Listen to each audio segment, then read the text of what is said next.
Oh, how I get so many comments from people who tell me that I can't be on the left because the left is crazy, or that if I claim to be on the left, I am siding with these crazies.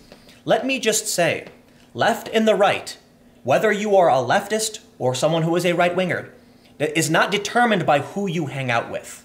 Okay? So I have people on the far left calling me right-wing or conservative or alt-right when my politics are social liberal. And you know, what really confuses me is that people, they try to act like I'm pretending to be a liberal. It's like, why? If I actually believed in conservative values, I would want people to agree with me. But I don't. I've taken the political compass test. I align socially liberal. It's just plain and simple. It's that simple. What bothers me is that there are so many people who align with the tribalistic left, who believe in authoritarianism as a means of protecting libertarianism, and it literally makes no sense. And of course, I'm referring to this statement by a Democratic senator. He said, survival of our democracy depends on banning sites like Infowars. No, it's actually quite the opposite. Now, let's look at this story and see exactly what happened, right? So there's the story. It's from the Washington Examiner. Senator Chris Murphy, a Democrat from Connecticut, is calling on other tech companies to ban more sites like Infowars, and says the survival of American democracy depends on it. Let's just get into this. Okay, he said Infowars is the tip of a giant iceberg of hate and lies that uses sites like Facebook and YouTube to tear our nation apart. These companies must do more than take down one website. The survival of our democracy depends on it. We don't live in a democracy. Did you know that? Did you know our country is not a democracy? Okay, it's a republic. It's a constitutional republic, and in some aspects, a democratic republic. I called it a democratic republic. Some people argued with me, said it was a constitutional republic. It is a constitutional republic, and technically, it is a democratic republic as well, because we democratically elect representatives within our republic, and in many instances, we do have direct democratic votes on certain things, like propositions in certain places, but constitutional republic is probably more accurate. Not a democracy. Now, he says that companies must do more than take down one website. It sounds to me like he's saying, hey man, carry on the banning of more websites. We've been on a kind of a train ride as it pertains to Alex Jones getting banned, and it is unsurprising that following the banning of Alex Jones and Infowars, we're seeing more calls for censorship. Look, Alex Jones has said a bunch of ridiculous things on his show. Someone's passing on an audio file where Jones says something like, we got to curb stomp the globalists or something. And he really does ride the rails in terms of advocating for violence. In one instance with Robert Mueller, he said, we're going to bang heads, we're going to bang heads. And I think in my opinion, he knows what he's doing. It sounds like he could be advocating violence, but he says politically. He does say politically in the beginning. So a lot of people are acting like he's threatening Robert Mueller, but he says in politics. He's making a metaphor to a high noon showdown. And I think he does it on purpose, right? He doesn't want to openly advocate for violence, but he wants to push that and talk about how he's going to fight for things. Look, I don't watch Infowars. I don't read the website. I'm not a big fan of what they do. And I know they've put out some hokey nonsense in the past. But no, you don't protect democracy by allowing massive corporations, massive monopolies, the power to remove people from political discourse.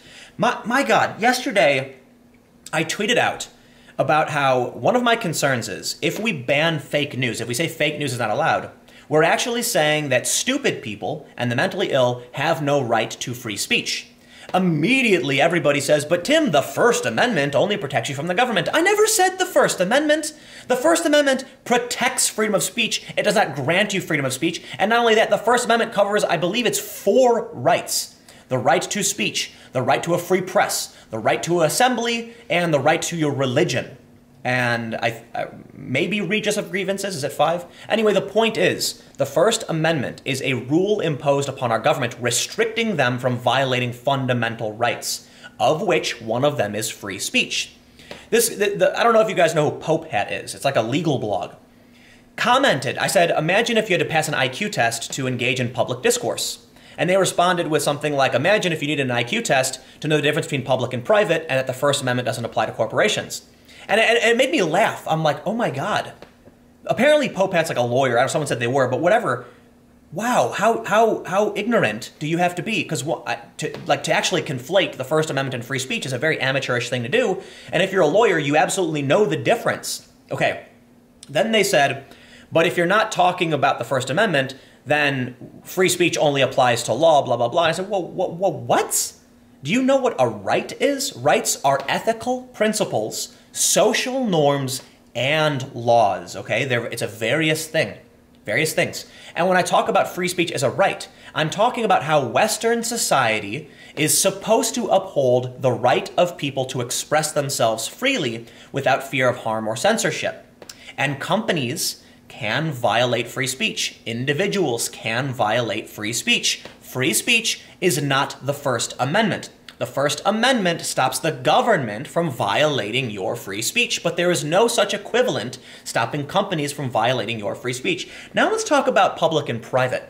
I didn't say publicly owned platforms for discourse. I said public discourse. What that means is private discourse would be you in your living room talking to your dog about how much you love your dog and tickling them. No one knows you're doing it. I'm not going to blame you for tickling your dog. Dogs are awesome. Maybe you got a cat.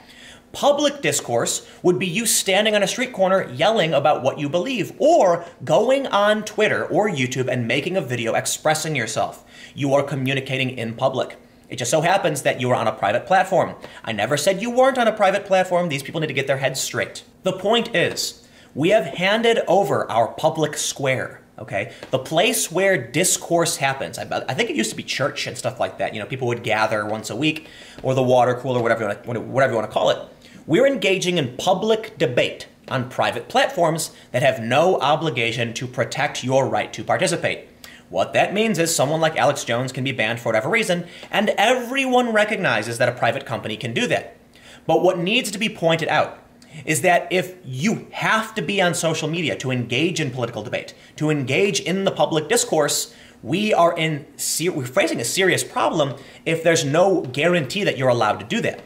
There will come a point in time where politicians are removed entirely, and it's already happening. There's some people just recently, it was a woman, I think she was in Hawaii, and she had a campaign ad blocked by Facebook. She wanted to run as an advertisement. They said no, because it contained like a sensitive imagery. And a TV station could do this too, there's no obligation, but the point is, let's say everyone gathers for a debate. That debate is on Twitter. Let's say there's a hashtag, and there's millions of people talking about an issue like punch a Nazi. But Twitter banned you because they don't like your opinions. Well, now you are no longer allowed to engage in that debate with other people because they're not engaging in debate in other places. We don't go to town hall meetings for the most part anymore. We don't engage in debates there. National level conversation is happening online, and these companies won't protect you. Think about where this leads us in the future. Everyone on the left, this Democratic, he's got another tweet, I believe. Let's read the next one. He says, I know Facebook and Apple and YouTube have gotten so big they sometimes seem like the government, but they aren't. They are private companies that shouldn't knowingly spread lies and hate. They took a good first step today by removing Infowars. Yes, these companies aren't. These companies are platforms. They can't have it both ways. In the early days of the internet, they argued they aren't publishers, they're platforms. But if they're going to edit their content and remove certain voices, they're becoming publishers, not platforms, in which case they would be spreading lies. And I think you can see what this person is saying. Chris Murphy, he views them as publishers, not platforms. And if they're publishers, they need to be responsible for what they publish and responsible for libel and defamation. But that's not how it works. So right now we're in this hybrid state where these companies are getting all of the benefits with none of the responsibilities. If you want to have a public platform, you want to own it privately, right? It's a privately owned public space. Then you need to allow people to speak there. You can't control what they say. But these companies are trying to control what people say.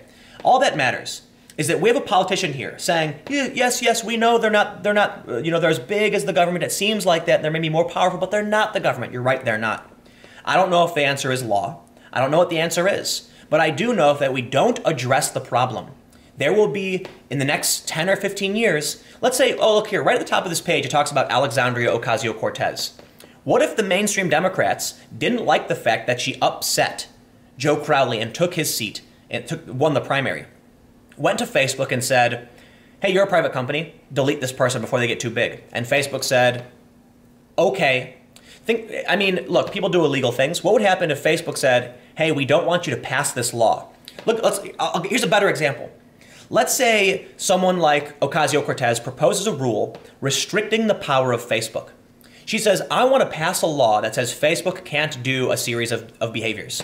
And Facebook says, woo, that's really bad for us. Let's delete her so she can't get any more attention anymore and won't win any elections. Boop, she's gone. Why? Because she dared to challenge the privately owned company that controlled public discourse.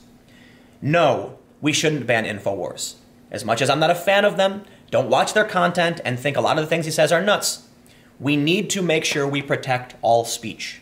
I don't know if that means legislation. I don't know if that means these companies should be utilities. But I do know that monopolies are bad, and whether the monopoly is the government or the monopoly is a massive corporation, they need to be broken up or affected in some way to prevent them from damaging democracy. You want to protect our democracy, Chris Murphy, first, against a constitutional republic, but if you want to protect democratic values, the right to open discourse, and the ability for the smallest, weakest, and lowest class individual to have their voice heard, then we can't allow massive corporations to restrict the voices of individuals. Because the other circumstance we're facing is Facebook saying, you know, everyone's tweeting the hashtag, like ban Facebook. Let's ban anybody who says that. Let's delete or hide every post that detracts from the conversation. What if Twitter said, everyone's complaining about Twitter censorship and Twitter's massive lobbying power with the government, so let's just restrict all those conversations. Then the debate is entirely controlled by private entities. And as they grow bigger and as they become more centralized, we run a massive risk of corporations that we don't elect. We allow them the power to control our public sphere. And it's kind of scary to me to see that people on the left who used to oppose war, who used to oppose massive corporations, are saying, but this is a good thing. A Democrat here saying, yeah, they're not the government. Let them ban people and take their voice out of the public debate. That's a worrisome future you got going on. We've got the extremists on the left and the right calling for racial segregation, massive corporations controlling our public debates, and we've got politicians and people on the left agreeing that it's okay. This is not going to be a fun future. I think it's going to get worse. We're watching it happen. We've been warned, but the train keeps chugging along, heading straight for that cliff, and it's only a matter of time before we all just fly off the edge. I don't think the train can be stopped at this point. I think all we can do is enjoy the last few minutes we have before everything falls to complete and utter shit. But whatever. I'll be here every day talking more about these issues, and maybe I'm wrong. Maybe things will be okay, but at any rate, we need to protect free speech. Not the First Amendment, which we do need to protect as well. I'm talking about the idea of free speech, the right that everyone should be able to express themselves. Within limits, obviously, we have the Supreme Court rulings on speech, but you get it. Now I'll just wait for someone to take this conversation out of context. But anyway, thanks for hanging out. That's it for today. No more videos. I'll see you all tomorrow on the main channel at 4 p.m.